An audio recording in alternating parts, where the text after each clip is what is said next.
नमस्कार दोस्तों and media friends, कैसे हो आप सभी।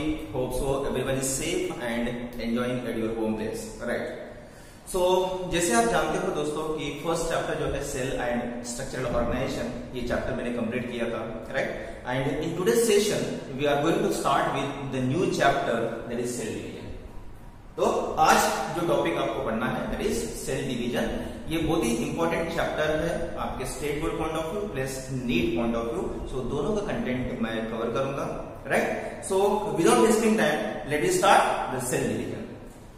सो first of all what is cell division. सबसे पहले सेल डिवीजन क्या होता है, एक सिंपल से एग्जांपल मैं आपको बता देता हूं। कभी आपको कोई चोट लगती है, राइट, कभी कभी छोटा सा एक्सीडेंट हो जाता है किसी को, लेकिन 15 या 20 दिन के बाद अगर आप देखते हो तो उस टिश्यू की रिकवरी होती है, राइट। एक छोटा सा घाव होता है, तो over the period of time ऐसा क्या होता है कि वो जो डैमेज सेल्स है वो निकल के नए सेल्स आते हैं। तो रीजन बिहाइंड इज दैट वहां पे सेल डिवीजन होता है। क्या होता है वहां पे? सेल डिवीजन होता है, सेल का कंस्ट्रक्शन होता है, और जो सेल डैमेज हुआ है वो डिस्ट्रॉय होकर न्यू सेल बनता है, and that is because of cell division. वो किसकी वजह से होता है? सेल डिवीजन प्रोसेस की वजह से होता है, जहां पे सेल का सेल डिवीजन होता है। 1 से 2 सेल बनेंगे, 2 से 4 बनेंगे, 4 से 8 सेल बनेंगे। इस तरह से जब सेल का सेल डिवीजन होता है तो वहां पे एक नया टिश्यू बनाता है। तो उस प्रोसेस के लिए सेल डिवीजन इंपॉर्टेंट है। तो सबसे पहले पॉइंट ही मैंने यहाँ पे लिखा है, अगर आप देख सकते हो, cell division is mostly important for growth and reproduction. क्या लगता है? Cell division is very important for the growth के लिए चाहिए होता है।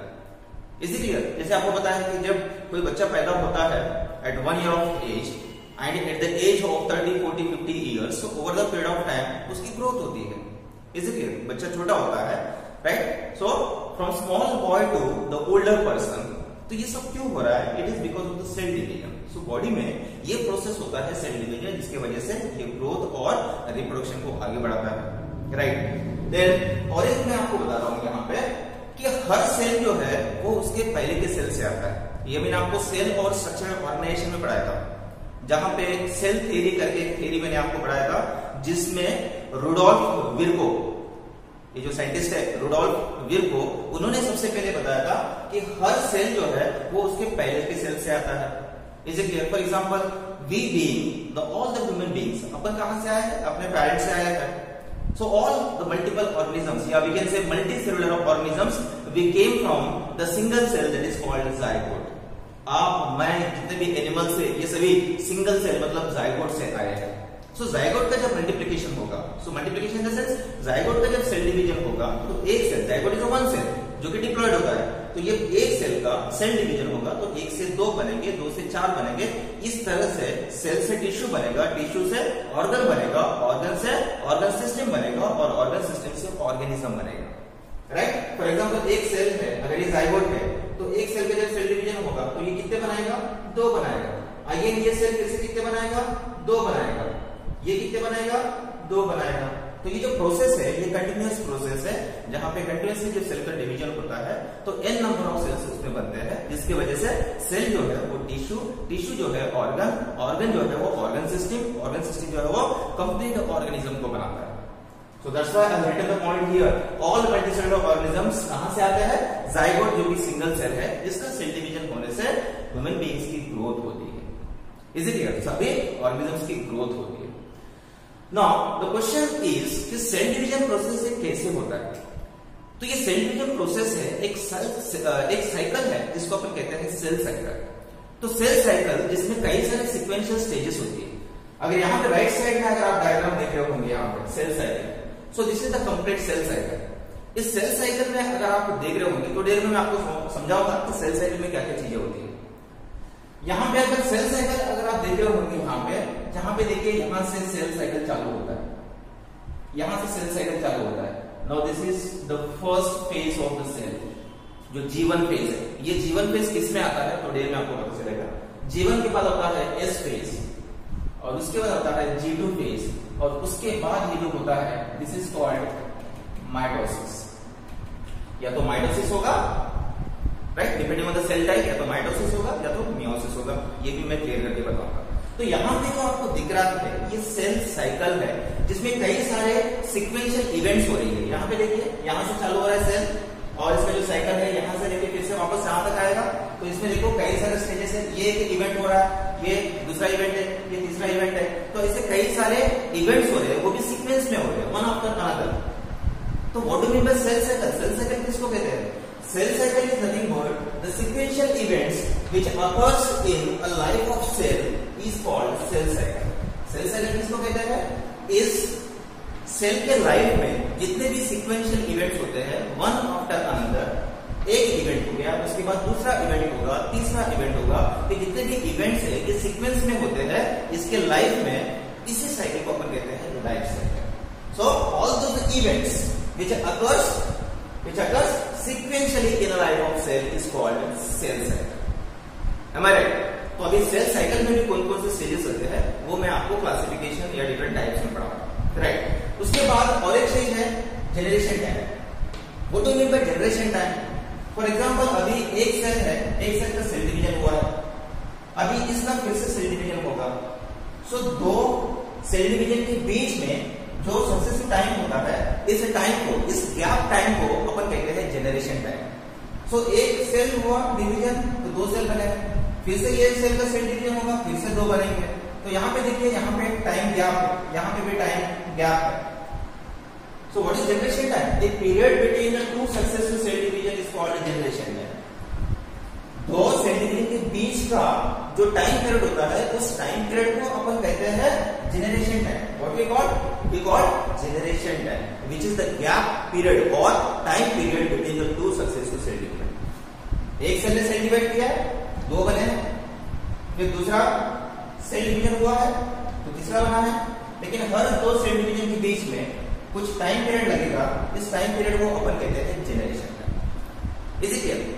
नाउ ये सेल साइकिल है. सबसे पहले सेल साइकिल को किसने डिस्क्राइब किया है आपको ध्यान में रखना है. Here it is, Howard and peg. Howard and peg इन 1953 सबसे पहले इन्होंने सेल साइकिल को डिस्क्राइब किया है कि सेल साइकिल में एक्चुअली होता क्या है. इसलिए अभी अपन डिटेल में पढ़ेंगे कि सेल साइकिल में क्या क्या होता है. तो सेल साइकिल में अगर वैसे देखा जाए तो यहाँ पे दो तरह का डिवीजन होता है. एक होता है नॉन डिवाइडिंग सेल और एक होता है डिवाइडिंग सेल. अभी डिवीजन में क्या होता है और नॉन डिवीजन में क्या होता है, let's see. Here cell cycle जो है, यहाँ पे मैं लिखता हूं non dividing phase and dividing phase.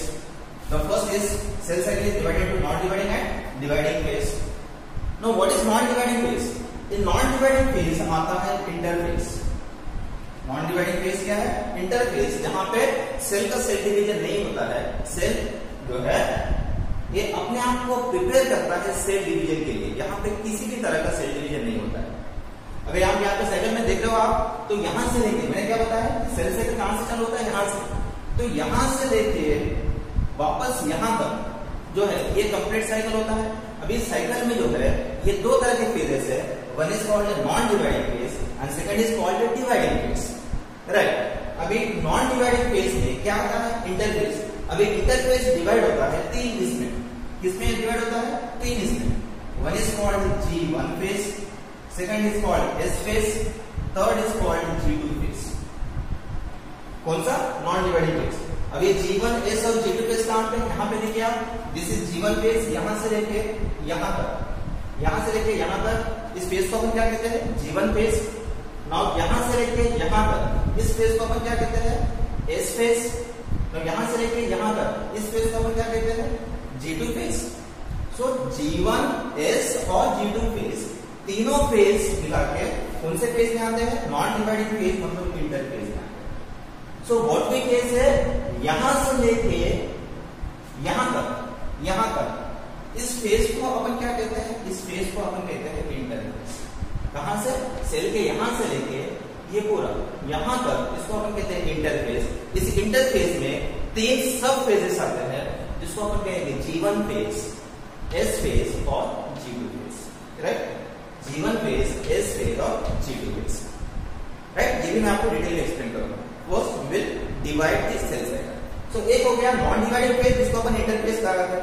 Second is dividing phase. What is dividing phase? यहां से लेके यहां तक ये होता है डिवाइडिंग फेज, मतलब जहां पे सेल जो है सेल डिवीजन में एंटर करता है. सेल क्या करता है? सेल डिवीजन में एंटर करता है. So depending on the cell type, अब ये सेल टाइप डिसाइड करेगा कि उसमें माइटोसिस होगा या मियोसिस होगा। तो डिवाइडिंग फेज में क्या होता है, डिवाइडिंग फेज में या तो माइटोसिस होगा, माइटोसिस और मियोसिस, या तो माइटोसिस होगा या तो मियोसिस होगा। माइटोसिस कहां पे होता है, सोमैटिक सेल्स, सोमैटिक सेल्स मतलब बॉडी सेल्स। सो जितने भी बॉडी सेल्स का रिपेयरिंग है या इनका बिल्डिंग है, राइट। सो जो बॉडी स्ट्रक्चर है, कंप्लीट ऑर्गेनिज्म का जो बॉडी स्ट्रक्चर है वो कौन से सेल डिवीजन से बनता है, माइटोसिस। तो यहाँ पे आप लिख सकते हैं somatic cell, right. Second is meiosis. अभी मियोसिस ये कौन सा सेल टाइप में होता है, जो रिप्रोडक्टिव सेल्स होते हैं जिनको अपन जर्म सेल्स कहते हैं, जैसे स्पर्म है, ओवम है, राइट। मियोसिस कहां पे होता है, स्पर्म के प्रोडक्शन में या ओवम सेल्स, इनका जो प्रोडक्शन है वो मियोसिस से होता है। सो जितने भी हेप्लॉइड सेल्स है, हेप्लॉइड मतलब n नंबर ऑफ क्रोमोसोम्स, जिसमें 23 नंबर ऑफ क्रोमोसोम्स है। सो जितने भी हेप्लॉइड क्रोमोसोम्स है या हेप्लॉइड नंबर ऑफ क्रोमोसोम है वो मियोसिस से बनते हैं, जैसे कि स्पर्म और ओवम जो रिप्रोडक्टिव सेल है वो मियोसिस से बनते हैं। और जो बॉडी सेल्स है वो कौन से सेल से बनते हैं, कौन से सेल से बनते हैं, माइटोसिस से। तो माइटोसिस या मियोसिस जो है ये सेल के टाइप पे डिसाइड करेगा कि वो माइटोसिस में जाएगा या मियोसिस में जाएगा। तो जिसको अपन कहेंगे डिवाइडिंग फेज। तो ऐसे दो तरह के फेजेस होते हैं। Now we will discuss interphase followed by mitosis, right. So सबसे पहले इंटरफेज में क्या होता है, सबसे पहले इंटरफेज। इंटरफेज जो है अगर यहाँ पे आप देख रहे हो, तो इंटरफेज यहां से चालू होगा और यहाँ पे खत्म होता है। कहां पे, यहाँ पे, यहां से यहां तक इंटरफेज है। Interface is further subdivided into three subphases, G1 phase and G2 phase. Let me see G1 phase में क्या होता है, इस फेज में क्या होता है, G2 phase में क्या होता है, राइट। तो सबसे पहले मैं चालू करता हूं यहाँ पे G1 phase में।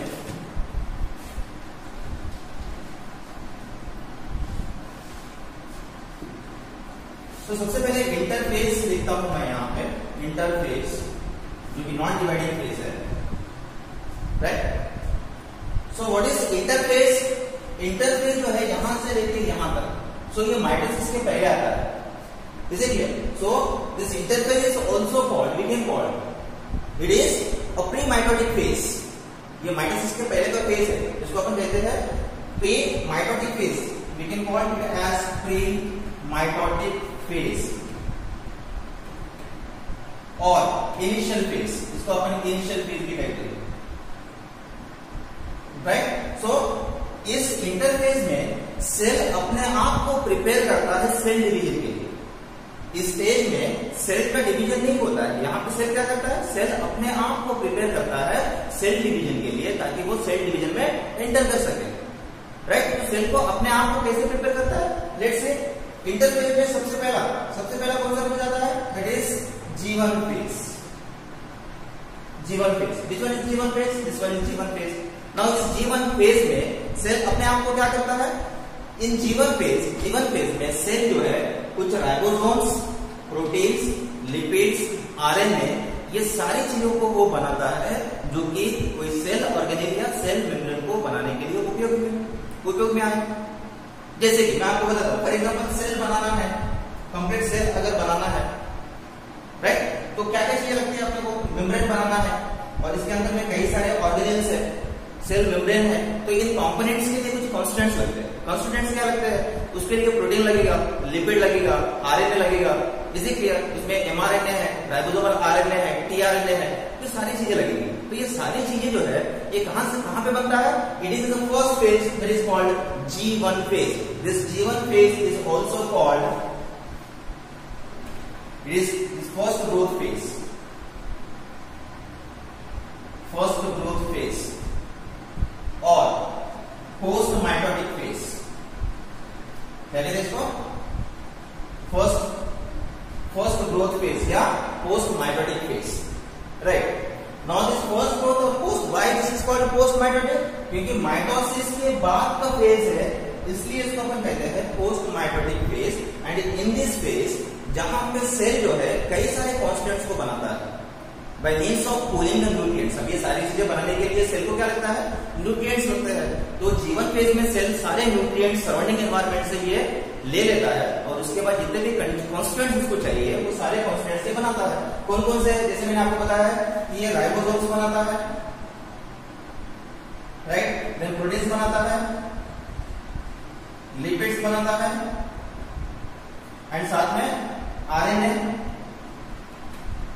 RNA that means mRNA, rRNA, tRNA है। तो जितने भी कॉन्स्टेंट्स एक सेल के लिए लगेंगे या सेल के कंस्ट्रक्शन के लिए लगाएंगे वो G1 फेज में बनते हैं। इसे क्लियर? अभी जैसे ही G1 फेज कंप्लीट होता है तो यहाँ पे सेल को दो रास्ते मिलते हैं। Here it will get the two path. कौन से? एक मिलता है G0 फेज जो सेल के बाहर की ओर जा रहा है, G0 फेज, और एक जाता है कंटिन्यूएशन में जो आता है S फेज। तो सेल साइकिल के कंटिन्यूएशन में यहाँ पे दो पाथ मिलते हैं, एक G1 या तो G0 फेज जो सेल के बाहर का फेज है, और या तो G1 फेज जो है इस फेज में आ सकता है जो सेल के अंदर में कंटिन्यूएशन में जाता है। इसे क्या? नाउ जहां पे सेल डिवीजन की जरूरत नहीं है, जहां पे सेल को सेल डिवीजन की जरूरत नहीं है, वो सेल कहां पे जाता है? वो सेल जाता है G0 फेज। कौन से फेज में जाता है? G0 phase. This G0 phase is called quiescent phase. क्या कहते हैं इसको? Quiescent phase. तो G0 phase is called quiescent phase और रेस्टिंग फेज। जैसे आपने नाम सुना होगा कैंसर, ट्यूमर। तो ये जो कैंसरस सेल या ट्यूमरस सेल जो है ये कैसे बनता है? जब G0 फेज का कंट्रोल जो है जब ये लॉस होता है, when there is a loss of control of the G0 phase that will leads to the cancerous cells formation। वहां पे कैंसरस सेल या ट्यूमर बनता है। कब? जब ये G0 फेज जो है वो अपना कंट्रोल लॉस कर देता है, उस टाइम पे कंटिन्यूअसली वो सेल को बनाता जाता है जिसमें वो ट्यूमर बनाता है। Is it clear? So normally G1 phase के बाद, इस G1 फेज के बाद सेल को दो रास्ते मिले हैं, एक हो गया G0 फेज और एक हो गया S फेज। सो जब ये G0 फेज में कब जाएगा cell? When there is no requirement of cell division, जब सेल को सेल डिवीजन की जरूरत नहीं है उस टाइम पे ये जो है G0 फेज में जाएगा, जिसको अपन कहते हैं क्वाइसेंट फेज, और इसी G0 फेज को अपन रेस्टिंग फेज भी कहते हैं। What is called? It is called resting phase. Resting phase भी कहते हैं, इसलिए जहां पे सेल रेस्ट करता है। So unless and until there is a requirement of the cell division, तब तक सेल यहाँ पे रेस्ट करेगा, राइट? कब तक रेस्ट करेगा? तब तक रेस्ट करेगा जब उस सेल की सेल डिवीजन की रिक्वायरमेंट नहीं है। फॉर एग्जांपल मैं आपको बताता हूँ लिवर सेल। लिवर सेल को जब तक लिवर सेल यहाँ से G1 फेज से निकल के G0 फेज में जाएगा और वहां पे रेस्ट करेगा, और तब तक रेस्ट करेगा जब तक कोई उसको सिग्नल नहीं मिलेगा कि अभी आपकी जरूरत है ना, आपको अभी सेल डिवीजन करना है। So till it get any signal, जब तक उसको स्टिमुलस नहीं मिलता है या सिग्नल नहीं मिलता है, तब तक जो है वो सेल वहां पे वापस सेल साइकिल में आके सेल डिवीजन नहीं करेगा। तो ऐसे कौन से सेल्स है? For example liver cell, right? तो लिवर सेल्स को जैसे ही उसको स्टिमुलस मिलेगा, सिग्नल मिलेगा, तो वापस वो सेल साइकिल में आएगा। देन वो कहां पे एंटर करेगा? एस फेज में एंटर करेगा। ये G0 फेज की बात कर रहा हूं, राइट? सो जब उसकी जरूरत है वापस एस फेज में आएगा और वो सेल साइकिल को पलटेगा, right? So this is three cells. Apart from this cells और कुछ सेल्स है, जैसे मैं आपको बताऊं मसल सेल्स है या नर्व सेल्स। मसल या नर्व सेल्स है, ये ऐसे सेल्स है जिसके कोई सेल डिवीजन की जरूरत नहीं होती है। मसल और नर्व सेल्स, ये सेल जो है ये हमेशा G0 फेज में रहते हैं। कौन से फेज में रहते हैं? G0 फेज में रहते हैं। Muscle cells and nerve cells they are always being in the G0 phase, वो रेस्टिंग फेज में ही रहते हैं।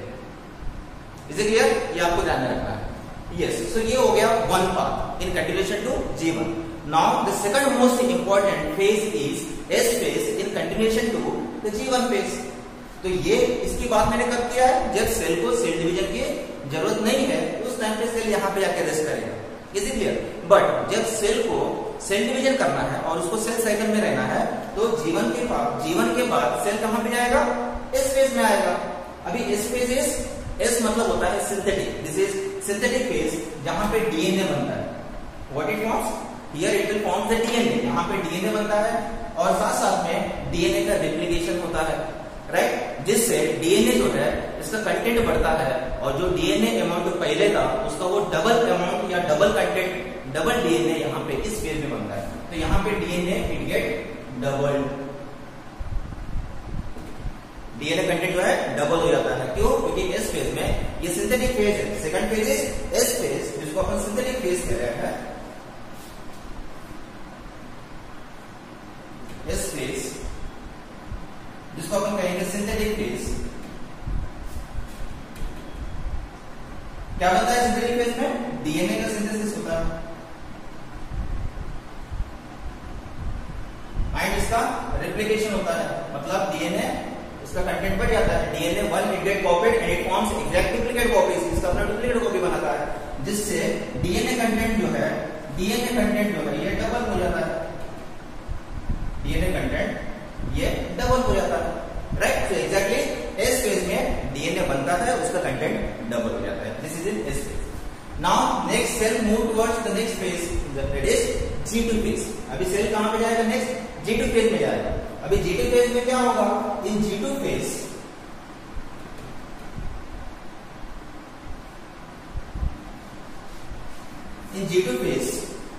को क्या कहते हैं? G2 phase is also called second growth phase. क्या कहते हैं इसको? Second growth phase. G1 को मैंने क्या कहा था? First, one means first growth phase. और इसको पोस्ट माइटोटिक कहा। पोस्ट माइटोटिक क्यों? क्योंकि ये माइटोसिस के बाद में आता है, इसलिए पोस्ट माइटोटिक कहा। अभी अपन किसके बारे में पढ़ रहे हैं? G2 फेज के बारे में। अभी G2 फेज किसके पहले आता है? माइटोसिस के पहले। तो इसको अपन क्या कहेंगे? Pre mitotic. क्या कहते हैं इसको? Pre mitotic phase. या ये G2 लगा है, that means this is second growth phase. So this is also called second growth phase और प्री माइटोटिक फेज। अभी इस फेज में क्या बनता है मैं आपको बता देता हूं कि G2 फेज में यहां पे कुछ प्रोटीन्स बनते हैं, यहां पे कुछ प्रोटीन्स बनते हैं और कुछ सेल ऑर्गेनेल्स का सिंथेसिस होता है यहां पे। सो सभी प्रोटीन्स यहां पे क्या बनता है? वो सारे प्रोटीन्स बनते हैं जो प्रोटीन्स सेल डिवीजन फेज के लिए जरूरत होती है। अभी इसके बाद तुरंत नेक्स्ट फेज क्या है? Cell division. तो ये सेल डिवीजन कैरी करने के लिए जितने भी प्रोटीन्स लगते हैं, जो भी कंटेंट लगता है, वो सारा का सारा कंटेंट कहां पर बनता है? इस G2 फेज में। So that means there are certain proteins which are required for the cell division. All the proteins they are synthesized in the G2 phase. तो यहाँ पे प्रोटीन्स बनते हैं, आरएनए बनता है, इसे क्लियर? तो यहाँ पे राइबोसोम्स भी बनते हैं, कुछ प्रोटीन्स भी बनते हैं और साथ साथ में कुछ सेल ऑर्गेनेल, जैसे कि एनिमल सेल में आपको पता है important cell organelles like centrioles. Centrioles जो है वो कौन से फेज में बनता है? G2 phase. सो जो सेल ऑर्गेनेल्स है, तो कुछ सेल ऑर्गेनेल्स जो है वो कहां पे बनते हैं? वो इस G2 फेज में बनते हैं। इसीलिए am I right? तो ये सारी चीजें जो है ये सब इंटरफेज में आता है। यहाँ पर G1, S and G2 phase, ये यहाँ जो है ये किस में आता है बेटा? ये आता है इंटरफेज में। और ये तीनों फेज जो है यहां से लेके यहां तक, यहां से लेके यहां तक, इसके लिए 23 आवर्स लगते हैं। कितने लगते हैं? टोटल 23 घंटे लगते हैं। ह्यूमन बीइंग की बात करो, ह्यूमन बीइंग में जो सेल है, सेल साइकिल जो है वो 24 आवर्स का होता है। इसमें कितने आवर्स का होता है? 24 आवर्स। और उसमें से जो 23 घंटे 23 आवर्स जो है वो इंटरफेज में लगते हैं। यहां से लेके यहां तक इस इंटरफेज में लगते हैं। इस इंटरफेज में भी फर्दर इसका बाइफर्केशन है। बाइफर्केशन क्या है? G1 फेज जो है 8 घंटे का होता है। वैसे एस फेज जो है, एस फेज ये भी जो है 6 से 8 घंटे का होता है। देन अगर आप G2 फेज देख रहे होंगे, ये कितने घंटे का होता है? 2 से 5 घंटे का होता है, राइट। देन सेल डिवीजन जो माइटोसिस है वो 1 से 3 घंटे का होता है। तो 8 प्लस 8 16, 16 प्लस 5 21, 21 प्लस 3 24। तो यहां से लेके यहां तक इंटरफेज 23 आवर्स का होता है और ये जो माइटोसिस है ये 3 आवर्स का। तो टोटल कितने हो गए? यहां से लेके कितना हुआ? 8 प्लस 8 16, 16 प्लस 5 कितना हुआ? 21, 21 प्लस 3 आवर्स। सो इंटरफेज जो है यहां से लेके यहां तक ये 23 आवर्स का हुआ, 21 आवर्स का हुआ। Am I right? 8 plus 8 16, 16 plus 5 कितना हुआ? 21 आवर्स। और ये जो है दिस इज फॉर 3 आवर्स। ये रेंज होता है। It is not exactly like that कि ये 8 घंटे में ही होगा या ये 3 घंटे में ही होगा। इसलिए मैंने पर स्टेज का यहाँ पे मैंने क्या लिखा है? यहाँ पे एक रेंज लिखा है। जैसे यहाँ पे 8 घंटे का लिखा है तो यहाँ पे एक रेंज लिखा है। ये 6 से 8 घंटे लगते हैं। It may be minimum 6 hours और मैक्सिमम 8 आवर्स। यहाँ पे भी मिनिमम 2 घंटे या मैक्सिमम 5 घंटे। और सेल डिवीजन जो है mitosis minimum 1 hour maximum 3 hours. इसे क्या? सो सेल साइकिल का जो 24 आवर्स है उसमें 95% टाइम जो है वो इंटरफेज लेता है। इंटरफेज यहाँ पर कितना परसेंट टाइम? 95% टाइम जो है वो इंटरफेज लेता है और रिमेनिंग 5% टाइम जो है 5% टाइम जो है वो माइटोसिस लेता है, जहां पे एक्चुअल सेल डिवीजन होता है। इसीलिए यहां तक क्लियर है? सो G1 is G2। Next phase is mitosis. Mitosis किसमें आता है? Now the mitosis is in the dividing phase. जैसे मैंने आपको बताया सेल साइकिल में दो फेजेस है, नॉन डिवाइडिंग फेज है, dividing phase. Non dividing phase में क्या क्या आता है? इंटरफेज। इंटरफेज में सब पार्ट्स कौन कौन से आते हैं? G1, S and G2 phase. अभी डिवाइडिंग फेज में क्या आता है? डिवाइडिंग फेज में, in dividing phase, second is dividing phase.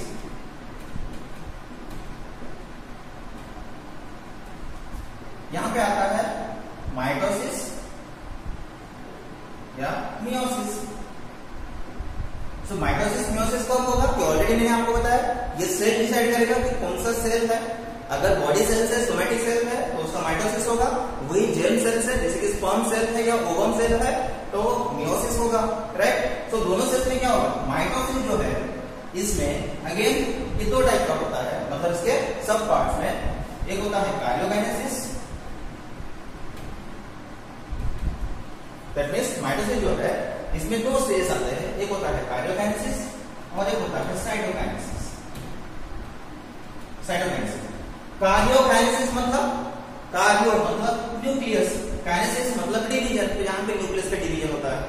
Cytokinesis मतलब साइटोप्लाज्म का डिवीजन होना। सो माइटोसिस प्रोसेस में कार्योकाइनेसिस और साइटोकाइनेसिस होता है। What is karyokinesis? कार्योकाइनेसिस में आता है P, prophase, metaphase, anaphase and telophase. यहां पे लिखा है prophase, metaphase, anaphase and telophase.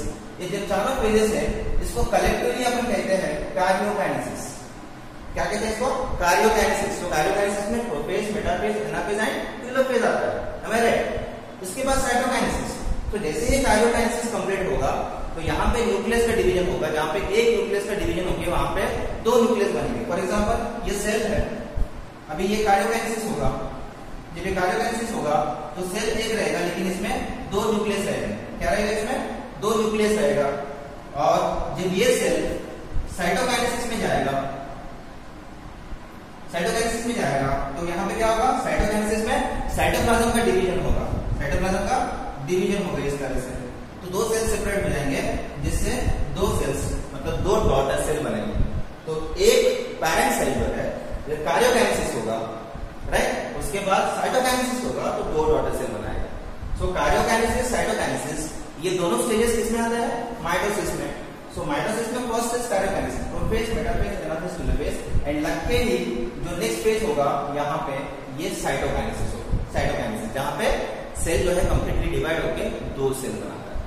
So this is about the cell cycle, right. तो ये कंप्लीटली होता है सेल साइकिल में। क्या क्या बताया मैंने? Cell cycle is divided to non dividing and dividing phase. Non dividing phase में क्या क्या आता है? इंटरफेज। इंटरफेज में G1, S और G2 फेज आता है। उसके बाद डिवाइडिंग फेज में क्या आता है? या तो माइटोसिस या मियोसिस। माइटोसिस या मियोसिस में अगेन ये दो स्टेज इन्वॉल्व होते हैं। एक होता है कार्योकाइनेसिस और दूसरा होता है साइटोकाइनेसिस। तो ये जो है यहाँ से यहाँ तक इसको कार्योकाइनेसिस कहेंगे, जिसमें प्रोफेज होगा, मेटाफेज, एनाफेज और टेलोफेज होता है।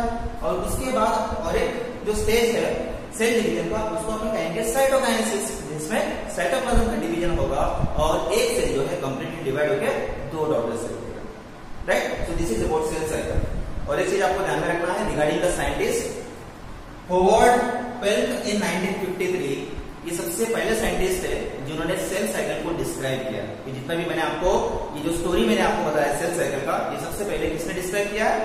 Howard and peeled in 1953, right. उसके बाद और एक इंपॉर्टेंट पॉइंट जो आपको नीट पॉइंट ऑफ व्यू ध्यान रखना है, जो G0 फेज की मैंने बात किया था, जिसको अपन क्वाइसेंट या रेस्टिंग फेज, जहां पे सेल अपने आप को रेस्ट करता है till the requirement of cell division. जब तक इसके सेल डिवीजन की जरूरत नहीं होती है तब तक वो सेल यहाँ पे रेस्ट करता है। तो ये सबसे पहले किसने डिस्क्राइब किया, ये एक्सप्लेन किया?